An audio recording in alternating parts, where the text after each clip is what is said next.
You're listening to the CyberWire Network, powered by N2K.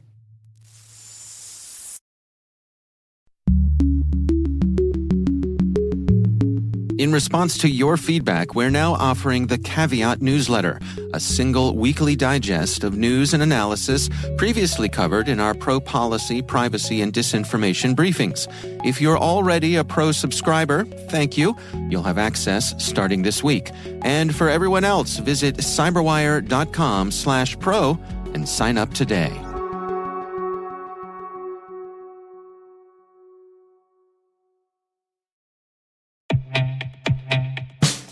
Introducing ArcSight Intelligence by OpenText, an enterprise behavior analytics solution. Intelligence repurposes data you're probably already collecting to uncover patterns of behavior missed by other UBA offerings. With its powerful, unsupervised machine learning models trained continuously and exclusively on your data, Intelligence is your ally in detecting insider threats and novel attacks. No rules to maintain or thresholds to update, just context-rich threat hunting leads. Learn more about ArcSight Intelligence by visiting arcsight.com/cyberwire.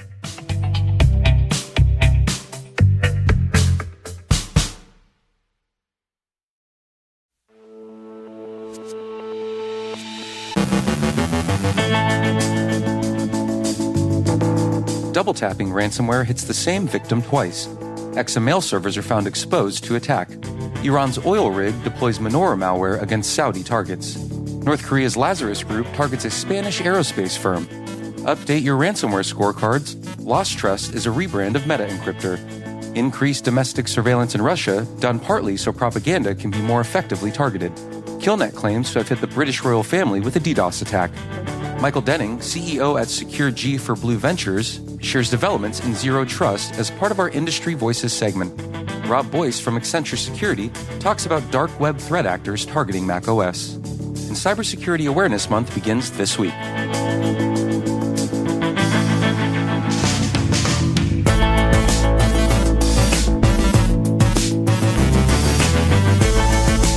I'm Trey Hester, filling in for Dave Bittner with your CyberWire Intel briefing for Monday, October 3rd, 2023.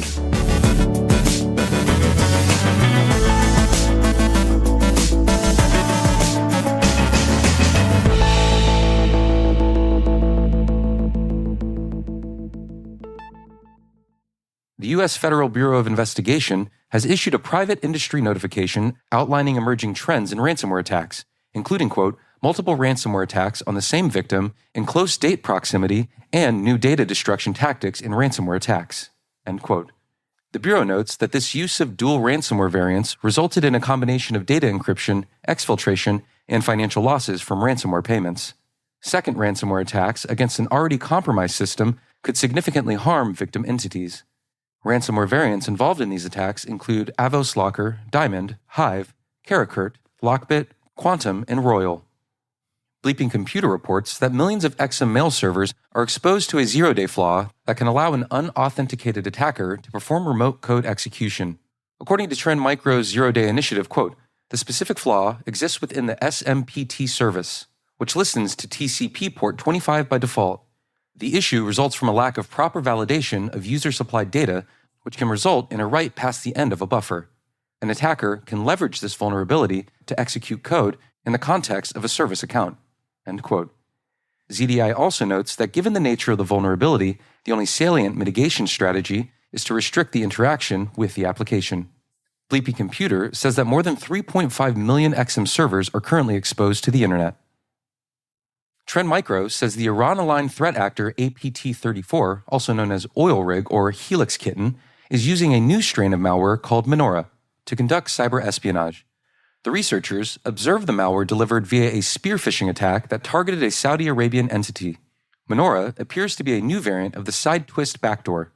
Trend Micro states that the .NET written malware delivered through the malicious document is primarily deployed for cyber espionage and possesses multifaceted capabilities. The malware can fingerprint the targeted machine, list directories and files, upload selected files from the compromised system, execute shell commands, and download files to the system. Compared to the previous variant of side twist, The new variant has more functions to hash the traffic to the command and control server and make it stealthier to avoid detection. ESET warns that North Korea's Lazarus group targeted employees of a Spanish aerospace company by posing as job recruiters and sending Trojanized coding challenges. The fake recruiter contacted the victim via LinkedIn messaging and sent 2 coding challenges required as part of the hiring process, which the victim then downloaded and executed on a company device. The challenges were used to deliver a new remote access Trojan called Lightless CAN, which ESET says represents a significant advancement compared to its predecessor, Blinding CAN. LostTrust ransomware became active this past March, but achieved widespread notoriety only last month, when it established a data dump site. It now appears, Bleeping Computer reports, to represent a rebranding of the MetaEncryptor ransomware, which itself only appeared in August of 2022. The Russian parliament is considering expanding the FSB's domestic surveillance to conduct a more extensive monitoring of Russian internet, banking, and telecommunications company users, the ISW reported.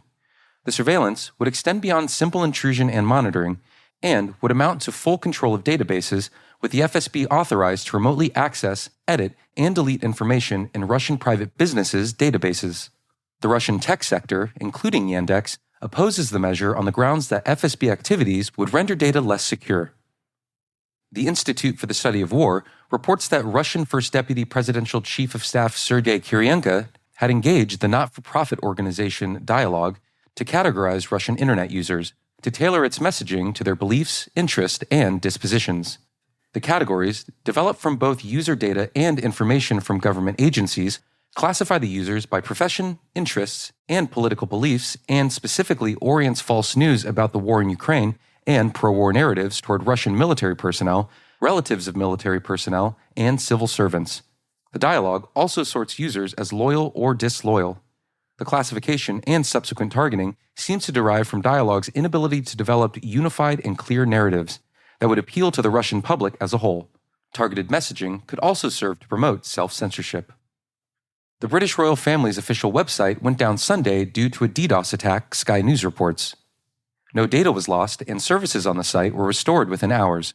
The Russian hacktivist auxiliary Killnet claimed responsibility in its Telegram channel, but those claims could not be verified. And finally, October is Cybersecurity Awareness Month, and this year, the U.S. Cybersecurity and Infrastructure Security Agency has announced a theme they're calling Secure Our World. As CISA explains, quote, "Not only will Secure Our World remain a consistent theme for every Cybersecurity Awareness Month in the future, but it will also launch as CISA's new Cybersecurity Awareness Program. The idea behind the campaign is to educate Americans about simple ways they can improve their cyber hygiene. The 4 main recommendations are using strong passwords, activating multi-factor authentication, recognizing and reporting phishing scams, and updating software to ensure all security patches and salutations have been installed. The agency has created a Secure Your Business webpage that focuses on corporate cybersecurity advice and a page dedicated to the tools geared towards small and medium-sized businesses. CISA and the National Cybersecurity Alliance joined forces to develop a partner toolkit complete with a PDF guide, a sample email to spread the word to employees, and a Cybersecurity 101 presentation to educate staff and other stakeholders. As well, CISA will be offering a series of free webinars throughout the month. The President and Congress first declared October Cybersecurity Awareness Month in 2004, meaning this year marks its 20th anniversary. In honor of this milestone, the National Institute of Standards and Technology has shared a timeline summarizing the history of the agency's cybersecurity program. NIST will also be offering a blog series covering various topics of interest and hosting events throughout the month, including a block cipher modes of operation workshop, a social media challenge, and Cybersecurity Career Week. The first entry in this blog series addresses the first week's theme, enabling multi-factor authentication. So, it's Cybersecurity Awareness Month. Do you know where your multi-factor authentication is?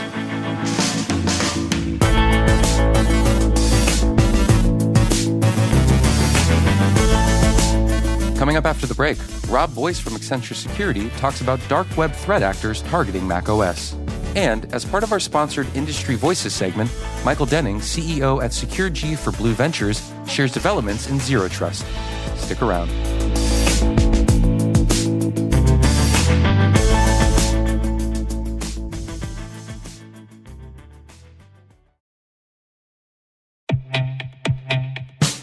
There's nothing worse than relying on a legacy SIM that your security team has outgrown, especially when it impacts your ability to detect real incidents. Hunter's SOC platform offers built-in, always up-to-date detection rules and automatic correlation that allows SOC analysts to focus on higher-value tasks that impact your organization. It's time to move to a platform that reduces risk, complexity, and cost for the SOC. It's time to replace your SIM. Learn more by visiting hunters.security today.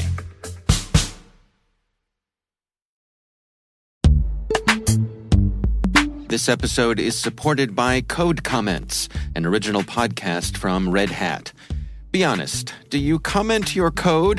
When you're working on a project and you leave behind a small note in the code, a code comment, to help others learn what isn't clear in the code. Sometimes we leave comments for other people. Sometimes we leave comments for ourselves, a type of breadcrumbs. There's a lot of work required to bring a project from purchase to production, and the documentation doesn't always cover changing team dynamics. So the Code Comments podcast, which is hosted by Jamie Parker, he's a Red Hatter and an experienced engineer. In every episode, Jamie recounts the stories of experienced technologists from all across the industry who share what they've learned from implementing new technology. So if you're interested in real stories from real people going through real change, check out the Code Comments podcast. You can search for Code Comments in your podcast player. We'll also include a link in the show notes. My thanks to Code Comments for their support.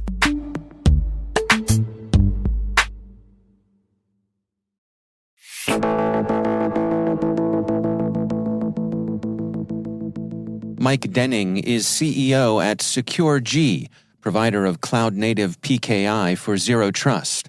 In this sponsored Industry Voices segment, he shares his thoughts on Zero Trust machine identity, AI, and the current state of startup innovation and funding. I usually use an analogy that involves a mall. For people that are new to security or cybersecurity or want to understand that, when you grant permission previously, prior to Zero Trust, you would grant access to the mall. And in that mall, you'd be allowed to pretty much go to a Foot Locker or a Macy's or the Apple Store or visit pretty much any store you want once you got through that initial door into the mall itself. The Zero Trust paradigm changes that. And what ends up happening now is you have to get into the mall, you have to disclose your specific destination that you're intending to go. Let's say Foot Locker. You're allowed to go there, and then you're allowed to come back. You're not allowed to visit any other stores on the way. So that Zero Trust, to me, at this most simple level, is you're authenticated for a purpose. You're allowed to accomplish that purpose, and then you got to re-authenticate yourself if you plan to do anything else. Oh, it's a great analogy. Let's talk about machine identity when it comes to Zero Trust. What exactly do we need to know there? I think a lot with machine identity is just the volume and complexity. As the market evolves, as you're seeing new applications, the complexity of those applications that drive the command and control of machines is becoming much more ethereal. And those things dissipate, they move away, they exist in a period of time. So some of the bigger challenges we're seeing in the marketplace are around how do you authenticate, validate, attest to things that maybe are turned up and turned down in a very short amount of time. And virtualized environments and virtual networks even present kind of a unique challenge for Zero Trust. And where do we stand when it comes to the availability of some kind of standardized framework? Well, I think you look at how security, part of the work we're doing at my company is that we're looking very closely at how standards can be used and deployed across the smallest possible form factor, whether that form factor is a chip or a singular device or even a virtualized Kubernetes cluster. The important part there is the ability to give an identity that might exist in a point of time, and you have the control to turn it up and turn it down in a really short amount of time. I think referencing public key infrastructure, it's a pretty well understood standard, but still very complicated to deploy. And when you start adding the complexity of the speed with which you want to turn up and turn down virtualized environments, it becomes that much more complicated. So there's a lot of work going on today, particularly in the IETF and some of the other standards bodies, to help companies understand how we're going to deal with kind of the emerging threat landscape when it moves from just compromising individuals to compromising the subsystems that make up the kind of unseen critical infrastructure that drives a lot of our everyday lives. You know, Mike, I think it's fair to say that we're in this moment right now where certainly the public's imagination has been captured by artificial intelligence, and it's being talked about far and wide. What part do you think it has to play in the security marketplace here? I mean, is this, to what degree does this need to have our attention? I think you'll see the evolution of AI. It's not all the headlines I think in AI today are the kind of the generative language. I think inside of security it's going to be slightly different. We've been working, over the last 25 years of my time in the security industry around identifying anomalous behavior, and so I do think that AI can play a critical role in helping to understand the nuances, and they're getting smaller and smaller as people tend to obfuscate their movements within networks, within systems, with permissions. AI will be able to help further refine where to look. AI will be able to help sharpen the systems and the inputs to say, hey, this is really anomalous behavior.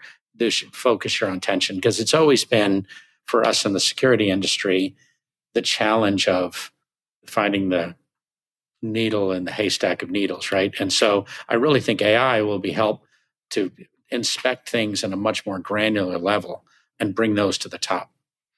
You know, as an entrepreneur yourself, and as you mentioned, someone who's been in the industry for some time now, can we talk a little bit about the place of these innovative startups in the community here, the important role that they play? Yeah, I think we're doing that a lot. I've only been the CEO of this company about 18 months. Before that, I was a partner at a cybersecurity-focused early stage, seed stage, A-round venture investors.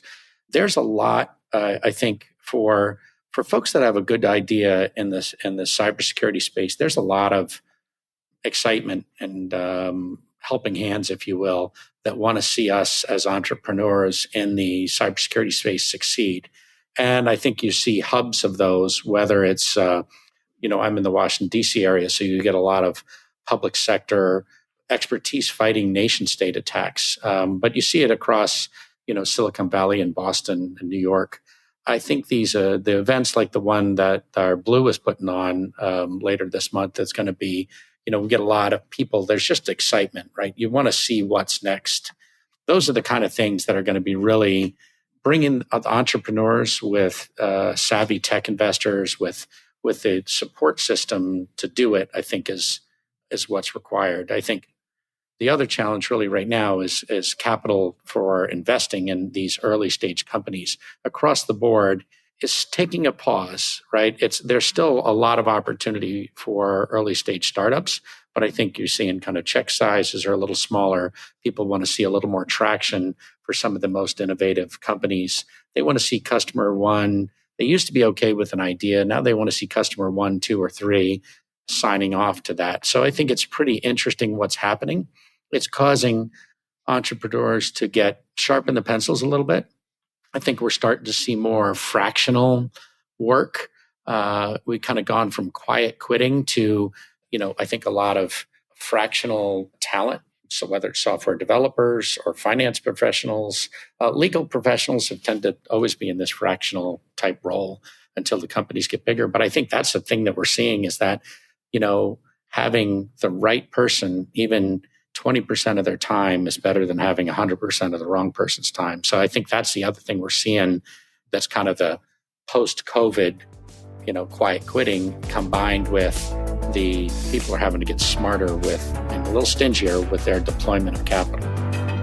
That's Mike Denning, CEO at SecureG.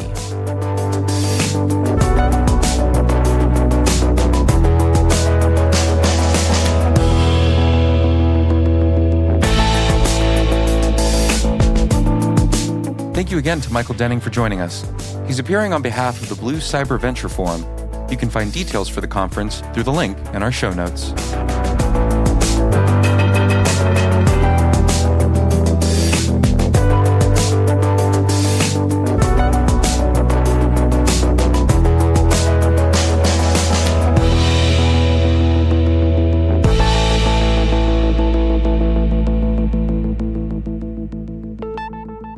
And I'm pleased to be joined once again by Robert Boyce. He is Managing Director and Global Lead for Cyber Resilience at Accenture. Rob, it's always great to have you back. I know you and your colleagues there at Accenture have been looking into some dark web threat actors that seem to be targeting macOS lately. What are you looking at here? Yeah, thanks, Dave. And it's always a pleasure to speak with you. This is really interesting. I mean, we've gone back to 2019 to start pulling some trends around threat actors targeting macOS. And we are seeing since 2019, 1,000 times more activity in the interest of finding vulnerabilities or access or ways around or ways to bypass security features of macOS. And 2023 already has surpassed 2022 6 months into the year. And so it is clear that this is becoming much more of a focus area for threat actors right now. You know, as a longtime macOS user myself, I will cop to a certain smugness when it comes to feeling as though the system that I've chosen is comparatively secure to some of the other ones that are out there. Is that no longer justified? I think there's a lot of people have the same sentiment as you, including myself. I'm also a macOS user. And I think as of today, I would still say that, of course, Mac is a more secure platform, but there's a lot of that has been because of the lack of targeting from threat actors. Like, listen, Windows is all over the world, right? It was a number one operating system. It still is a number one operating system right now. So it's not surprising that threat actors have been targeting that with emphasis. And as we have seen, there is no shortage in security vulnerabilities that we continue to see through that operating system.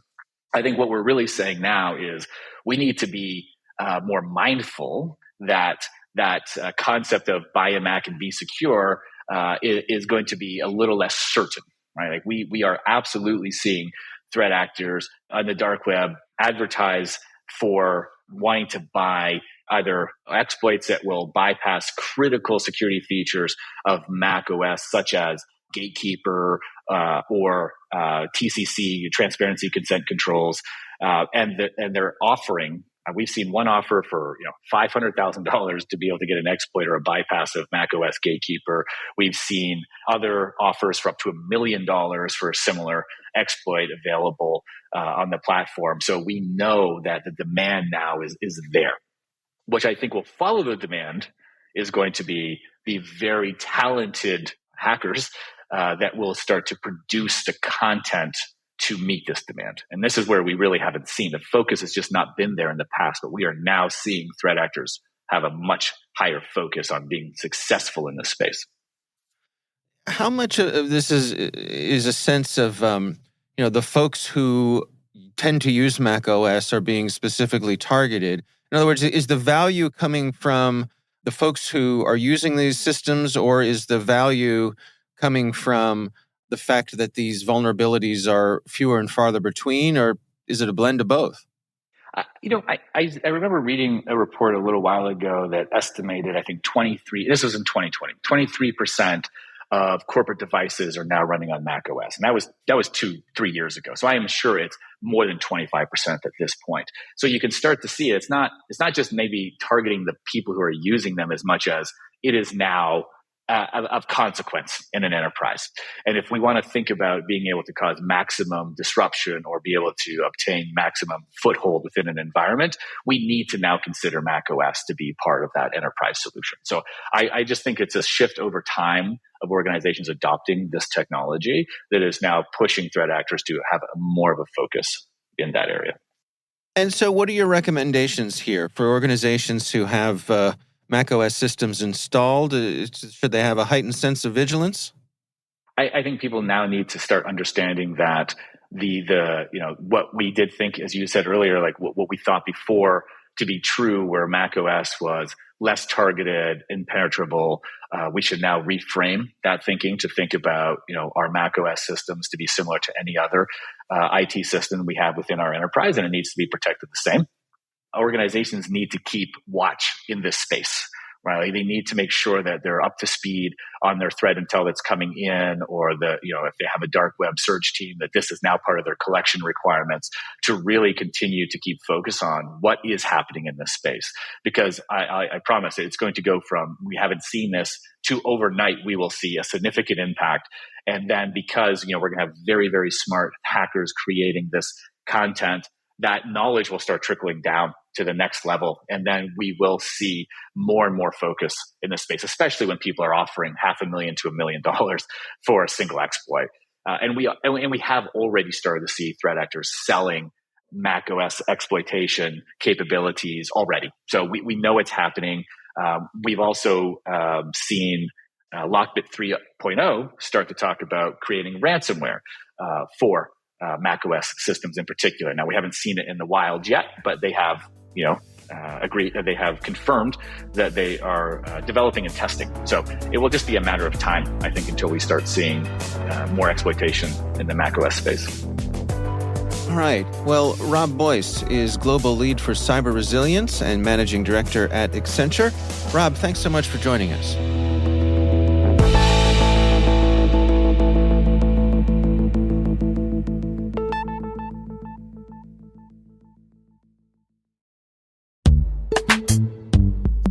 Struggling to secure on-prem apps with modern identity? Don't worry, you're not alone.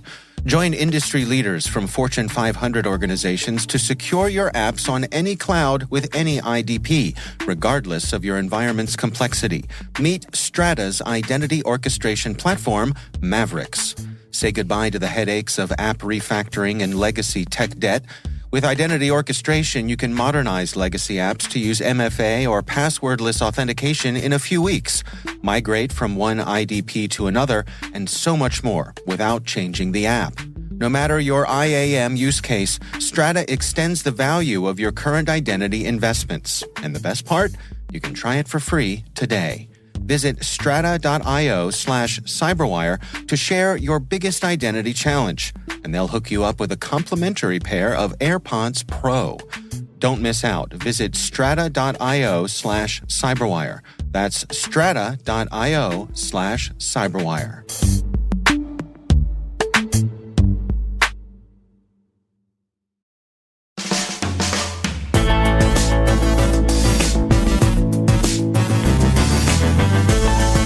And that's it for the CyberWire. For links to all of today's stories, check out our daily briefing at thecyberwire.com. We'd love to know what you think about this podcast. You can email us at thecyberwire@n2k.com. Your feedback helps us ensure we're delivering the information and insights that help keep you a step ahead in the rapidly changing world of cybersecurity. This episode was produced by Liz Irvin and senior producer Jennifer Iben.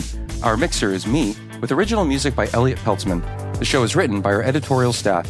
Our executive editor is Peter Kilpie, and I'm Trey Hester, filling in for Dave Bittner. Thanks for listening, and we'll see you back here tomorrow.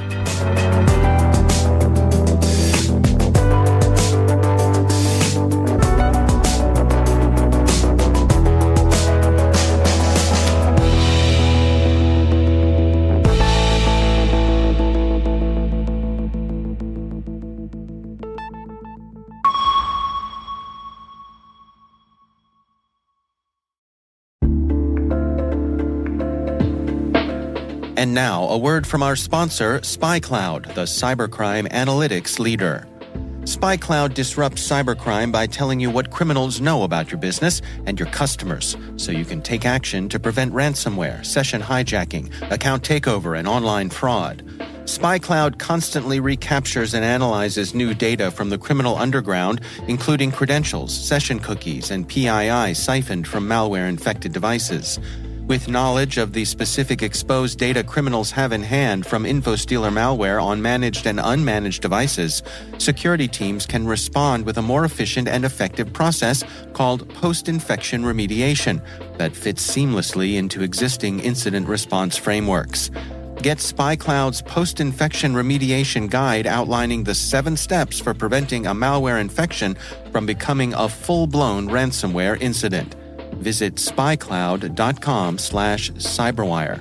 That's spycloud.com/cyberwire. And we thank SpyCloud for sponsoring our show.